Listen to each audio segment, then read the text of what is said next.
જી નમસ્કાર, હું TR Jadav TR એજ્યુકેશનમાં ફરીથી એક નવા વિડીયોમાં તમારું સ્વાગત છે. મિત્રો, આ વિડીયોમાં વાત કરીશું ગુજરાત ગૌણ સેવા પસંદગી મંડળ દ્વારા નર્મદા જળસંપત્તિ પાણી પુરવઠા અને કલ્પસર વિભાગના નિયંત્રણ હેઠળ અધિક મદનીશ ઇજનેર મિકેનિકલ અને ઓટોમોબાઈલ માટે ભરતી જાહેર થઈ છે. તો તેના વિશે આ વિડીયોમાં ચર્ચા કરીશું. તો મિત્રો, અહીં તમે જોઈ શકો છો ગુજરાત ગૌણ સેવા પસંદગી મંડળ, જેનું નોટિફિકેશન અહીં છે. જાહેરાત ક્રમાંક નંબર 348/2025-26 અધિક મદનીશ ઇજનેર યાંત્રિક વર્ગ 3 અંગેની વિગતવાર સૂચનાઓ. મિત્રો, ફોર્મ ભરવા માટે અહીં વેબસાઇટ આપેલી છે, તો આના પર જઈને તમે ફોર્મ ભરી શકો છો. અહીં તમે જોઈ શકો છો ગુજરાત ગૌણ સેવા પસંદગી મંડળ દ્વારા જે ગાંધીનગર દ્વારા નર્મદા જળસંપત્તિ પાણી પુરવઠા અને કલ્પસર વિભાગના નિયંત્રણ હેઠળની અધિક મદનીશ ઇજનેર યાંત્રિક વર્ગ 3ની કુલ 15 જગ્યાઓ સ્પર્ધાત્મક પરીક્ષા મારફતે સીધી ભરતીથી ભરવા માટેની પ્રક્રિયામાં પસંદગી યાદી તૈયાર કરવા માટે ઉમેદવારો પાસેથી ઓજસ વેબસાઇટ મારફતે ઓનલાઈન અરજીપત્રકો મંગાવવામાં આવે છે. અને આ માટે જે વેબસાઇટ આપેલી છે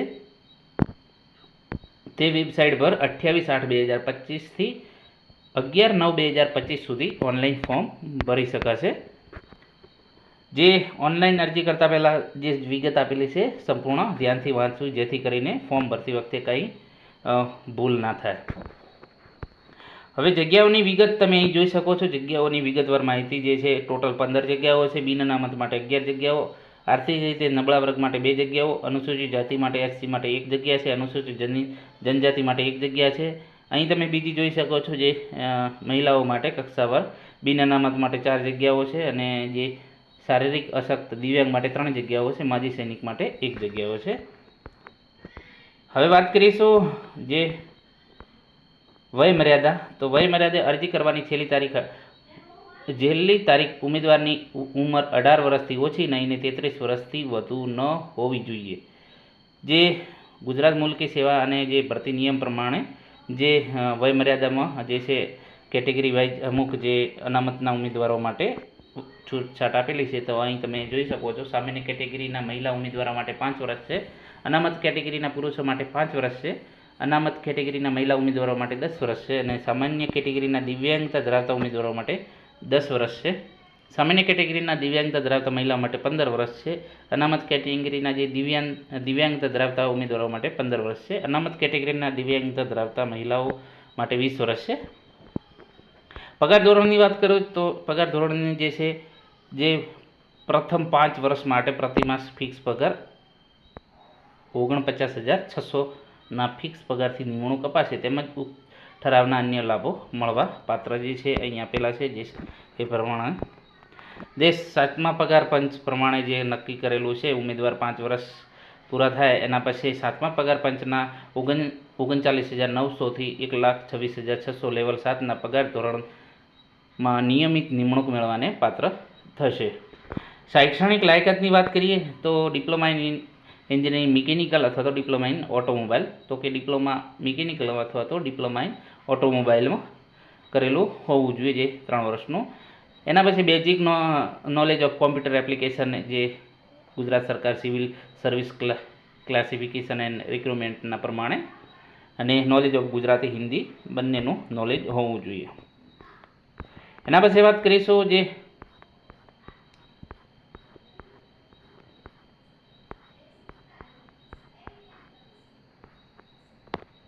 કોમ્પ્યુટર જાણકારી માટેનું. તો અહીં તમે જોઈ શકો છો કે ઉમેદવારે રાજ્ય સરકારના જે સામાન્ય વહીવટ વિભાગના ઠરાવ 13/8/2008 તેમજ 18/3/2016ના જે પ્રમાણે કોમ્પ્યુટર અંગેનું નોલેજ ધરાવતો હોવું જોઈએ. કોઈપણ તાલીમી સંસ્થાનું પ્રમાણપત્ર માર્કશીટ ધરાવતો હોય, અથવા તો સરકાર માન્ય યુનિવર્સિટી અથવા તો સંસ્થામાં કોમ્પ્યુટર જ્ઞાન અંગેનું કોઈપણ ડિપ્લોમા, ડિગ્રી કે સર્ટિફિકેટ કોર્સ કરેલો હોય તેવા પ્રમાણપત્રો, અથવા તો ડિગ્રી કે ડિપ્લોમા અભ્યાસક્રમમાં કોમ્પ્યુટર એક વિષય તરીકે હોય તેવા પ્રમાણપત્ર, અથવા ધોરણ 10 અથવા તો ધોરણ 12ની પરીક્ષામાં કોમ્પ્યુટર વિષય સાથે પરીક્ષા પાસ કરેલી હોય તેવા પ્રમાણપત્રો ધરાવતા. આવું પ્રમાણપત્ર ન ધરાવતા ઉમેદવારો પણ અરજી કરી શકશે, પરંતુ આવા ઉમેદવારોએ નિમણૂક સત્તાધિકારી કોમ્પ્યુટરની બેઝિક નોલેજની પરીક્ષા પાસ કર્યાનું પ્રમાણપત્ર મેળવતા પહેલાં અચૂક રજૂ કરવાનું રહેશે. જે નિમણૂક થાય એના પહેલાં રજૂ કરવાનું રહેશે. જો નિમણૂક મેળવવાને પાત્ર થશે નહીં, તેમજ નિમણૂક સત્તાધિકારી આવા કિસ્સામાં ઉમેદવારોની પસંદગી રદ કરશે. અરજી કરવાની રીત અહીં તમે જોઈ શકો છો મિત્રો. જે તારીખ જે છે 28/8 2025થી 11/9/2025 સુધી તમે ઓનલાઈન ફોર્મ ભરી શકશો. ojas.gujarat.government ઉપર વેબસાઇટ ઉપર ઓનલાઈન અરજી કરી શકશો. અહીં સ્ટેપ બાય સ્ટેપ માહિતી આપેલી છે, જે તમારે વેબસાઇટ પર જઈ ઓનલાઈન એપ્લિકેશનમાં જવાનું, એપ્લાય પર ક્લિક કરવાનું ને GSSB સિલેક્ટ કરવાનું. એના પછી તમારે જે અધિક મદનીશ ઇજનેર જે એના જે ભરતી એના ઉપર ક્લિક કરવાનું, પછી એપ્લાય કરવાનું અને એના પછી મોર ડિટેલ આવે છે, તો તેમાં તમે બધી ડિટેલ ચેક કરી શકો છો ને એપ્લાય નાવ ઉપર તમે ક્લિક કરશો એટલે ફોર્મ ભરવાનું ચાલુ થશે. એ પ્રમાણે અહીં માહિતી આપેલી છે મિત્રો, જે તમે રીડ કરી શકશો. પરીક્ષા ફી તો સામાન્ય વહીવટ વિભાગના જે 31/1/2024ના જે જોગવાઈ મુજબ જે પ્રાથમિક પરીક્ષા માટે 500 રૂપિયા બિન અનામત વર્ગ માટે, અને અનામત વર્ગ તેમાં તમામ મહિલાઓ જે કેટેગરીને ઓબીસી માટે, અનુસૂચિત જાતિ, અનુસૂચિત જનજાતિ, દિવ્યાંગ, એક્સ સર્વિસમેન માટે 400 રૂપિયા છે. અને પરીક્ષામાં ઉપસ્થિત રહેલ ઉમેદવારોને પરીક્ષા ફી મળવાપાત્ર રહેશે. ફી ભરવાની છેલ્લી તારીખ છે 14/9/2025 છે.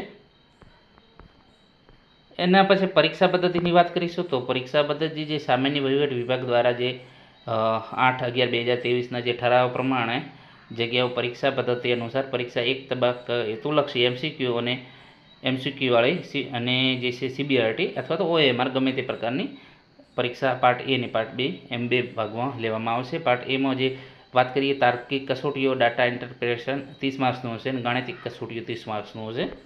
પાર્ટ બીમાં જે છે પાર્ટ A 60 માર્ક્સનું હશે. પાર્ટ B જે છે ભારતનું બંધારણ, વર્તમાન પ્રભાવ, ગુજરાતી અને અંગ્રેજી કોમ્પ્રેહેન્સિવ 30 માર્ક્સનું, સંબંધિત વિષય અને એની 120 માર્ક્સનું છે. હવે મિત્રો વાત કરીશું અભ્યાસક્રમ, વિષય વસ્તુ, નિયત કરેલ શૈક્ષણિક લાયકાતને અનુરૂપ હશે. પાર્ટ Aમાં 60 પ્રશ્નો અને પાર્ટ Bમાં 150 એમ કુલ 210 પ્રશ્નો પૂછવામાં આવશે. પાર્ટ A અને પાર્ટ B બંને સંયુક્ત 3 કલાક આપવામાં આવશે. અને MCQ પદ્ધતિમાં ખોટા જવાબ માટે માઇનસ પદ્ધતિ છે. પરીક્ષા પૂર્ણ થયાની મંડળ દ્વારા જે પ્રોવિઝનલ આન્સર પ્રસિદ્ધ કરવામાં આવશે. એના પછી પરીક્ષાનું જે આયોજન છે એ પ્રમાણે એ વેબસાઇટ ઉપર મૂકશે કેન્દ્રો એ પ્રમાણે. એના પછી વાત કરીશું જે પરિણામની પ્રસિદ્ધિ, તો પાર્ટ A અને B માટેનું પાર્ટ A અને પાર્ટ Bનું અલાયદું એટલે કે અલગ સ્ટાન્ડર્ડ હશે ક્વોલિફિકેશન. પાર્ટ A અને પાર્ટ B અલગ અલગ. પાર્ટમાં લઘુત્તમ ગુણવત્તા 40% અને પાર્ટ B માટે લઘુત્તમ 40%, એટલે કે પાર્ટ Aમાં પણ તમારે 40% લાવવા પડશે, Bમાં પણ 40% તમારે લાવવા પડશે. એ પ્રમાણે તમારે પાસ થઈ બંને પાર્ટ A અને પાર્ટ Bમાં પછી તમે બીજી પરીક્ષા આપી શકશો. જે છે પસંદગી યાદી અને પ્રતીક્ષા યાદી, તો મંડળ દ્વારા પ્રોવિઝનલ પ્રસિદ્ધ કર્યા બાદ પાર્ટ A અને પાર્ટ Bમાં ન્યૂનતમ એટલે કે ક્વોલિફિકેશન જાળવીને કુલ ગુણના મેરિટના આધારે ભરવાની થતી કેટેગરી મુજબ જગ્યાના આશરે 2 ગણા ઉમેદવારોએ બોલાવવામાં આવશે. એ પ્રમાણે જે પાર્ટ A અને પાર્ટ Bમાં જે તમારા માર્ક્સ આવશે એના પ્રમાણે મેરિટ પ્રમાણે એના 2 ગણા બોલાવવામાં આવશે. નિમણૂક, તો આ જાહેરાત સંબંધમાં પસંદ થયેલા ઉમેદવારોની નિમણૂક માટે સરકારશ્રીએ જે વિભાગને મંડળ દ્વારા ભલામણ કરવામાં આવશે. મેરિટ નંબરને ધ્યાનમાં રાખીને ભરતી કરવામાં આવશે. અગત્યની સૂચનાઓ જે છે તમે અહીં જોઈ શકો છો મિત્રો, જે તમે વાંચી શકો છો.